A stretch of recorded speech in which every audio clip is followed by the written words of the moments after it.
And now. That's the middle shot. He scores! Slips it off to Wyatt Matthews. He's in! Eagles take the lead! The Philadelphia Phillies are 2008 World Champions of Baseball. Welcome to Sports Talk, the number one sports podcast in the Philadelphia area. Come on out here, Brodes.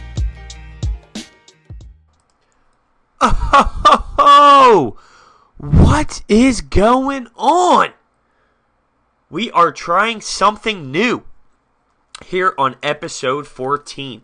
And I put out a little bit of something on Twitter. It was a video on my Twitter page at sportsandbrodes to talk a little bit about it. It is a new YouTube channel that will be the same exact episode. So, for example, I will tell you guys who did not see it. For example, I will be posting episode 14. The podcast version and the YouTube video will be the same exact thing. I'm just recording myself. That's it. Easy. Okay, so let's get started. You know my Twitter page, at sportsandbrodes. You can call in to my podcast using a voice recording app and setting it to sportsandbrodes@gmail.com. We have some callers for this episode. Let's go into what's happening right now. So I am at school now. I moved back in. I play college hockey, so it's a little busy right now. I was doing 3 days a week in the summers, but now it's kind of got a little hectic. I'm shooting for 2 to 3 a week still. It's going to be a little bit crazier of a schedule, so I'm just going to say I'm shooting for 2 to 3 times a week, and hopefully we get that going. So, let's dive in. The U.S. Open. I've been crushing a little bit of U.S. Open. Now, my topics today, just a mild little conversation about the Open. We have football and college football, of course, and there are a lot of NFL that has been going on, too. A lot of stuff going down in the NFL. But let's kick it off with a little U.S. Here we go. I'm going to take a caller because I am a Rafa fan. He won last night in 4. Looked pretty good. First set he looked a little weak, but he picked it up and won 3 straight. Roger, his first 2 matches went to 5 sets. 5 sets. But last night, he goes 3. Sweeps him. I got a phone call about Roger. I want to hear it. Brodes, buddy, South Jersey. How dare you? How dare you disrespect Roger Federer like that? You say the pressure is going to get to him. He knows no pressure. He is the GOAT for a reason. 19-0 career, first round at the U.S. Open. He wasn't going to lose. He was calm, cool, and he did what he needed to do. Tiafoe played well. I'm excited to see what he's going to do. But Roger wasn't losing. You say the pressure's going to get to him. That man has 19 major titles, 4 more than anyone else. He doesn't know pressure. Compare him to Tiger Woods on Sunday, mid-2000s. That's the kind of athlete we're talking about. Pressure. You can take that pressure, Brodes, and shove it somewhere where the sun don't shine, all right? Let me know what you think. Thanks.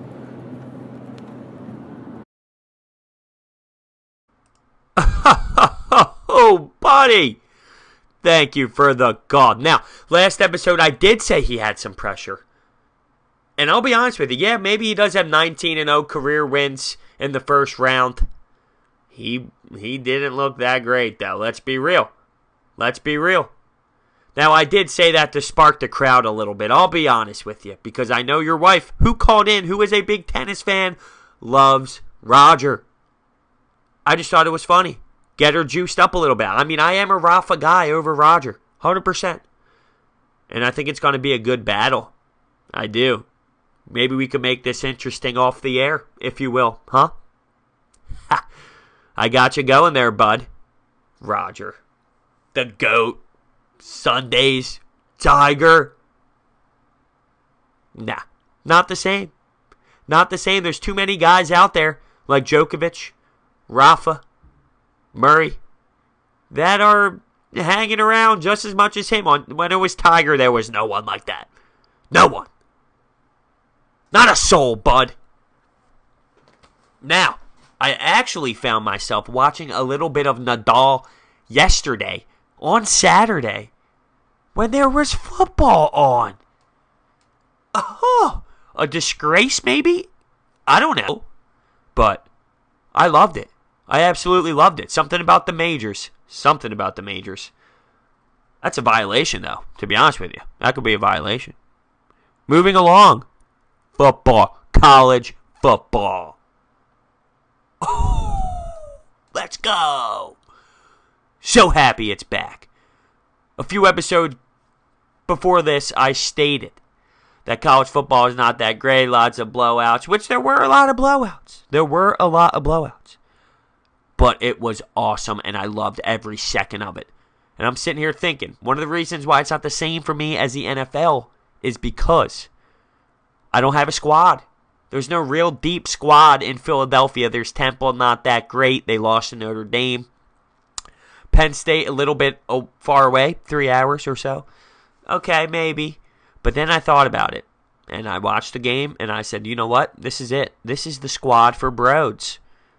Maryland. It's the truth. I went to a Maryland basketball game last year when I was here at school. Saw Melo Trimble hit a buzzer beater against Michigan State. I looked up Maryland football tickets. I'm going to the game next weekend, home against Towson. And I just like their squad. I'm a fan. I can go to their games the next 3 years when I'm here at school. And I feel like I found a squad that I like. And to be honest with you, they're not the greatest, so it's not hopping on the Penn State 6th-ranked squad. Not hopping on the bandwagon. They won like 52-0. I want to know how teams like them and Clemson end up playing Akron on their first day.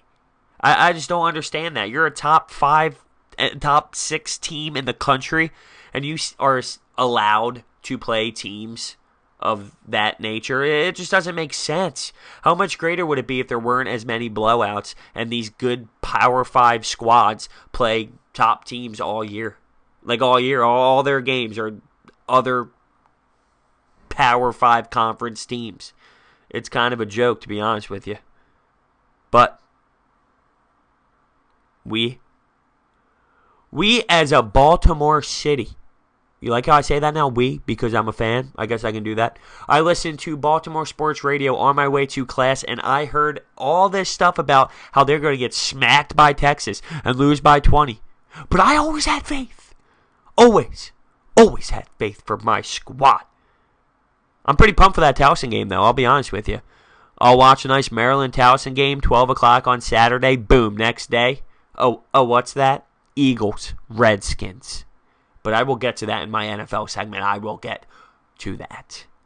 So we're going to move along. Their defense scares me, Maryland's. I'll be honest with you. They didn't look that great. I think I could be out there in corner safety, and I could help out. I seriously think I could. Some plays were atrocious. How are you going to miss tackles? Oh, I hate how people miss tackles. But our starting quarterback went down. Our true freshman backup came in. Hill looked strong. Still learning the players. Still learning the player's name. Ty Johnson, great player. He's my favorite so far, running back. He's a beast. The Texas actually scored, and the next play he runs like 60 yards off the kickoff. They move downfield a little bit, march more, and then he runs 20 in, silence the crowd, gives him a shh, gives it a silence. Texas starts throwing stuff on the field because they're upset that my squad won 1-0. Big Ten, although it wasn't a conference game, 1-0. But see, now that's one of the things I have to do now as a fan of a Big Ten squad. I have to learn to hate the other Big Ten teams. I'm watching Michigan and Florida. And when I see Michigan throw back-to-back pick sixes, I jump up. I jump up for joy. You should have seen me during these games, to be honest. It's like I'm a die. I said this to my roommates. This is warm-up. This is a warm-up. The Eagles aren't even on yet. And I'm a fan of Maryland. Of course, I said it. But And, I mean, come on, it was day one, and I'm sitting here spitting at the TV. That's my thing. I spit at the TV. I jump up. I clap. Big clapper. Penn State with a huge blowout. Meh. Clemson, I said this, same thing. It's just ridiculous. USC actually had a scare. They were tied 14-14 at half, and then they were losing 21-14. But they ended up coming back. I believe they played Western Michigan. I believe that's who they played. Bama with another win. Love dominance. Just love dominance. You guys should know that by now when it comes to LeBron James, which we will speak about later. But I just love it, to be honest with you. I really do love dominance, which is weird because when it comes to, say, UConn's women's basketball, I don't like it. And that's like the only one that I don't like for some reason. I don't like it. I feel like the competition isn't there. But when you're playing Alabama football, there's definitely competition. I mean, there's no doubt about it. It's just different. The drop-off in UConn and their playing field, I know it's not their fault, though. That's why it's just different. I don't really know how to explain it because it's not their fault that the level of play is just different. But I just love how great Alabama is. I love seeing them play. I love watching them play. I love how they're always in the 4 playoff teams. It's awesome. Nick Saban, great coach. Just I don't want to hear they get the better recruits they should. No, because it all comes with the program. It all comes with the winning. That's what it does. Now, moving along, there were some upsets. There were. Now, one of them being Howard beating UNLV. And if I read this correctly, the quarterback for Howard is Cam Newton's brother, which is pretty crazy. So they had a 1.2% chance of beating UNLV and did it. And right before that, an hour before that, the lowest upset ever with 2.2% chance of winning was an upset by Liberty, who beat Baylor. Ooh, kind of ugly one, but you know what? Because of everything that's happening over in Baylor with the whatever sex assault issues, and they probably lost some scholarships, and players don't want to be associated with that kind of stuff. So I wouldn't be surprised if they start to lose a good amount of prospects and where they were, to be honest with you. It's pretty obvious, though. You have that kind of sanctions put on your program. People don't want to be associated with it at all. St. John's, actually, a Division III football squad, won 98-0. Now, my theory on that is, at what point, though, is it like, hey, coach, stop. 98-0? Come on, I get it. It's college athletics and all that, and it's a high level. But at some point, it's the fourth quarter. I mean, you're scoring 27 points in the fourth quarter. I mean, I don't know. I'm sure he put his backups in at some point. Doesn't really bother me that much because, I mean, who cares about St. John's D3 football? But I thought that was pretty interesting. Michigan's linebacker in that Michigan game, by the way, I never threw that out there, Devin Bush. I get it, the emotions are high, and it's the first series of your season. He targets a player, caught out of balance. I mean, the guy's head snapped back completely, 100%. And I was shocked, but the referees actually called it no targeting to the head. I mean, I was pissed off, to be honest with you, because being a Maryland fan, the Big Ten and Michigan, I don't want Michigan to win games. I just laugh because I'm a, new Maryland fan, so to act like it's act like it's Eagles to me, it's funny. But then on Florida's side, late in the game, third, fourth quarter, same exact play happened, and I was sitting there like, oh man, I had my notepad out. I'm waiting to write something down because if they called targeting, I was going to flip out. But consistency is all we ask for as a fan. It is. It's all we ask for. So, happy to see that happen. Okay, so, moving on to a little Miami football. One of the cool things I saw is if you force a fumble, you get to wear these gold chains on the bench, like these huge gold chains. and I saw a player wear them on the bench, I was cracking up. That is hilarious. What a great idea by the coach. And also, Missouri's quarterback. Just listen to these statistics. 7 TD passes for 521 yards. What? How was that even possible? I mean, how was that possible? They won 72-43. I don't get it. But that being said, that ends my college football topic. Just ran through some important things that happened on Saturday. I'm very excited for it to be back. I mean, football in general. How can you not be? It truly is one of the best times of the year. But with that being said, this is where we move on to a segment that everybody knows. And that's this or that. Five options, 5 sets of options. And I tell you which one I would rather do. Pretty self-explanatory. Let's kick it off. Would you rather have the Dallas Cowboys cheerleaders or the Seahawk gals at your bachelor party? Come on. Dallas Cowboys cheerleaders. I hate the Cowboys, but with all due respect, the women are beautiful, and then you can't deny that. You cannot deny that. That one's a pretty easy one, to be honest with you. It's just, it has to do with the Dallas Cowboys and their stature and all of that. I mean, come on. Come on. Would you rather have a shoe or an award named after you? Interesting. I want to say shoe. I really do. Because think about it. The Brodes. Oh, you got the Brodes 6.0? Oh, do I have them? I have them in white and black. You know? That sounds awesome. Don't get me wrong. It's cool to be like, you did win. You won the Brodes Award. That's pretty cool, too. But what would that even be for? Take the most charges on the basketball floor? I don't know. Get dunked on the most? Just kidding. But, the shoe. I think the shoe would be cool. I'd have, like, a logo of me going, like, posting up on somebody. Like a monster tomahawk LeBron dunk. Just spitting out ideas. Not that I've ever thought about it. Moving along. Would you rather tank and get the first overall pick? Sounds familiar. Or be the 8th seed and be in playoffs? You're talking to a 76ers fan. Come on. It's all about the tank. All of it. It's all about the tank.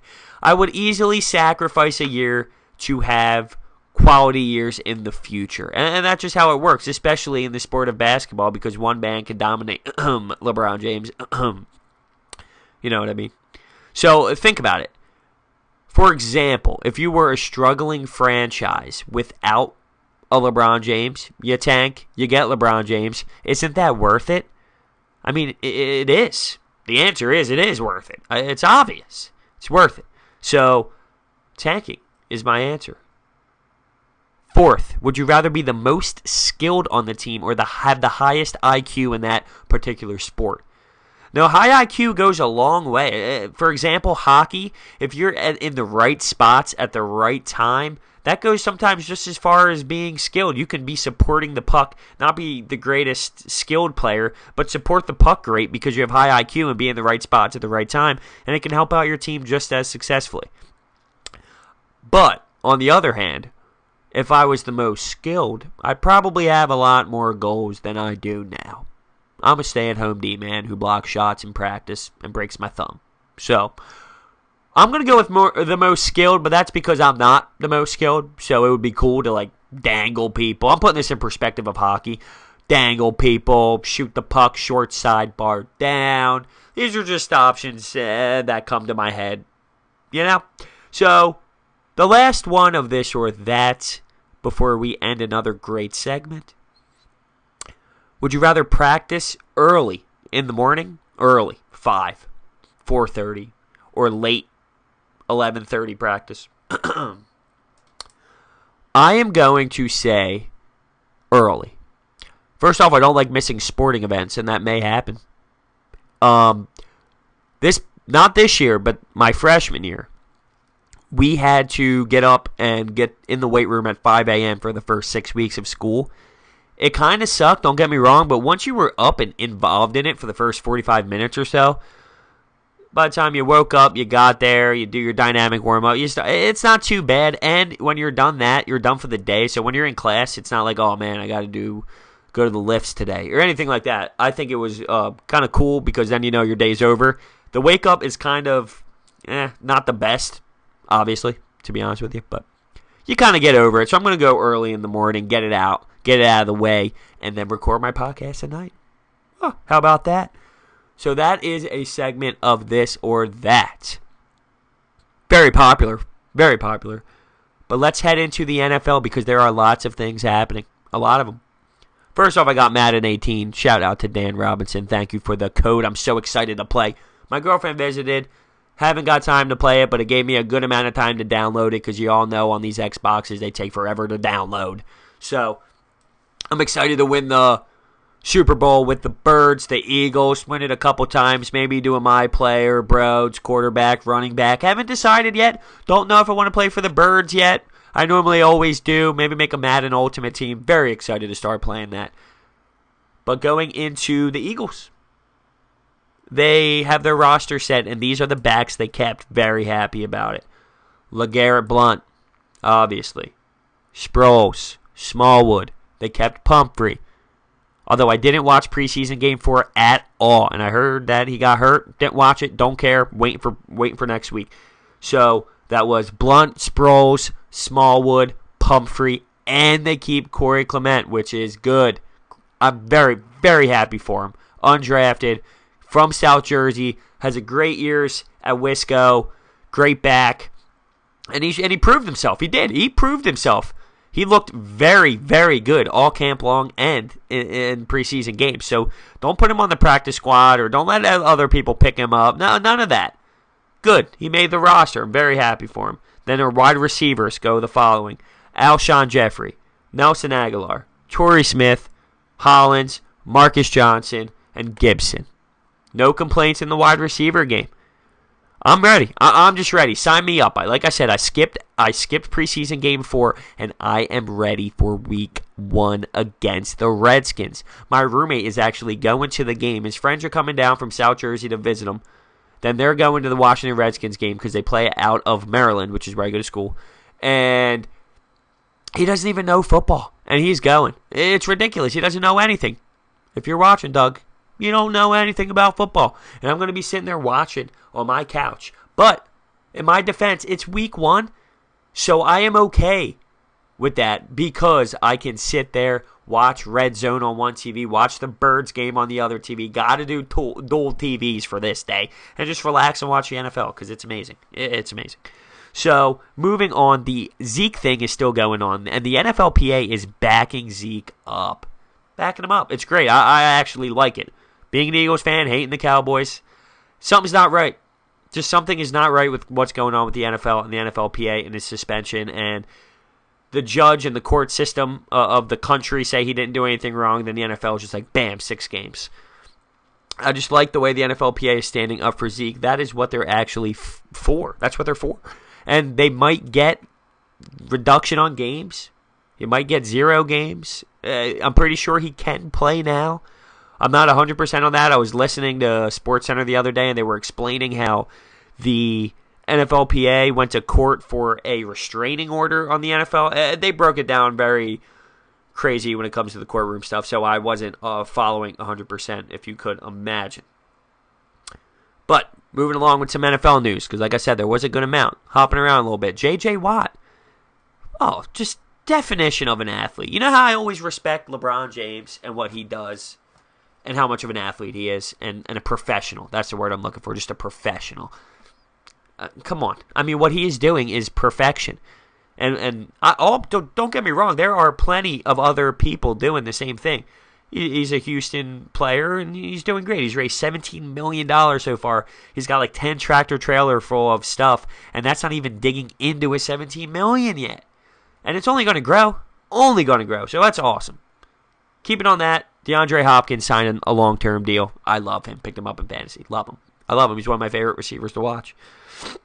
The Jets trade defensive lineman Sheldon Richardson to Seattle. Now let's talk about another team that's clearly in a tank. That AFC East. Isn't that like so cool for New England?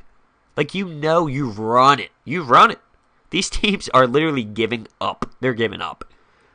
The Browns cut Osweiler. That's pretty crazy. And then the Broncos pick him up. The Broncos pick him back up. Because they have Deshaun Kaiser as their starting quarterback now over in Cleveland. I don't know. I don't know. I don't see why you would just release him for nothing.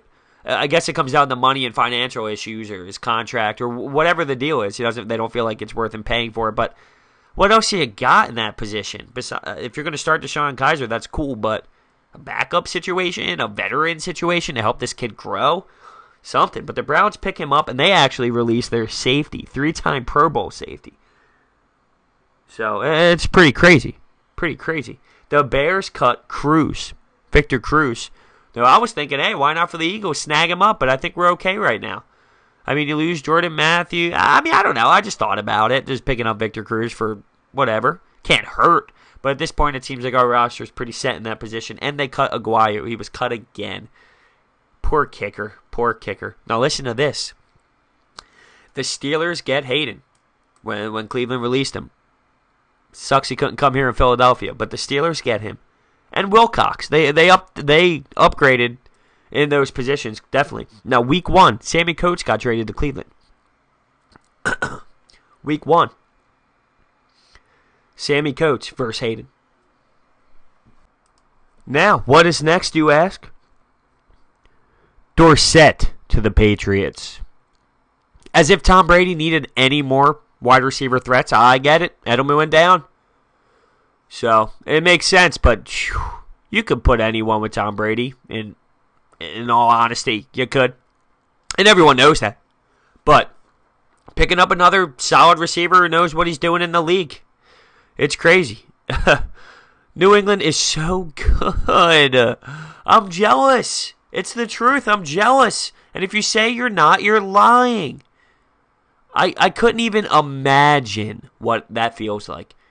To actually know you have like an 85% chance of winning the Super Bowl every year. I feel like that's a good number. 85? Eagles are at like 6 right now. 85. I'm just spitting numbers out, but come on, it's something like that. Moving along. Perfect. Scumbag. Games got knocked down to 3 instead of 5 for his hit in the preseason.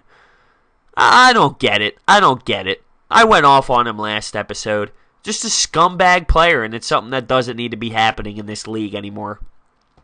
Especially with the CTE stuff. It just doesn't need to happen. So why is it? And why does he keep getting off the hook? Why? Ridiculous. And my last thing to say about the NFL for this episode is I was watching Hard Knocks. Love it. They just step on their logo in the locker room. What is that? Maybe it's just a hockey thing? Because in the hockey locker room, it is respect. That is the logo. That's the crest. You don't step on that. That's disrespect. Would you step on the flag? Would you step on your logo? No. No. So why? At the level of the NFL, you would think they would have respect for the logo. Now, if they were never taught that, and that's the thing with the sport, it's just not brought up in the sport. I don't know how baseball does it. I don't know. I don't know how basketball does it. But to me, it's something that you would just think about as, even if you're not taught it, you would think about like stepping on the logo. That's like stepping on the flag. That's your pride. That's what you play for. It's stupid. Why would you do that? I could go off on that. I could. I just don't see it. Just disrespect. So we're going into the NBA. I don't have too much on the NBA. It's kind of the last segment here. But it has come out that Isaiah Thomas might not play until the All-Star break. The All-Star break? What? I don't understand how this works. Now, Cleveland picks up a second-round pick out of the deal. Whoop-de-doo, that does nothing. But isn't there some sort of doctor procedure they got to go through to be cleared to get traded? I don't know. I'm asking you guys. There's got to be something. Or Cleveland knew and it's part of the deal where they knew he had problems. But the All-Star break? That's far. LeBron's not happy. Tyronn Lue's not happy. It's also come out that the Cleveland Cavaliers are shopping their Nets pick and Iman Shumpert for DeMarcus Cousins with the Pelicans. How do I feel about that? I don't know. Yeah, I like it. I mean, I hate Iman Shumpert. And to be honest with you, it's not like I'm a Cleveland Cavaliers fan. I'm a LeBron James fan. So if he doesn't stay, I could care. I honestly don't care what they're going to be like with this future pick and how that works out for them later on in the franchise. I don't care. So I want what's best for LeBron James. And yeah, he's a big guy. I've been on the record saying I don't like his personal status and how he brings himself upon the game. But if you're playing with LeBron James, he ain't going to have none of that. He'll probably sit him down and say, yo, listen, this is how it's going to work here. And if he doesn't, he should. And I know he will, though. He's LeBron. I know he will. He will sit him down and say, listen, Boogie, as they call him, this is how it's going to go down. This is what we need to do to be a successful team. This is how we're going to get to the finals. This is how we're going to win the finals. That's the kind of stuff that leadership brings upon. It is. And Kyrie had a press conference with the Celtics, and he praised LeBron. He said, listen, without him, man, I would be not here right now. I would not be the same kind of player. He taught him a lot in his years there with him, which of course he did. Of course. You're talking about the best player ever in the game, ever. Okay, I want to say that, but I'm a lover. Ever is hard to say. But right now in this era, for sure, obviously. So, of course that he learned a lot how to be clutch, how to carry yourself as a professional. And I'm sure Kyrie and LeBron will figure this whole friendship thing out.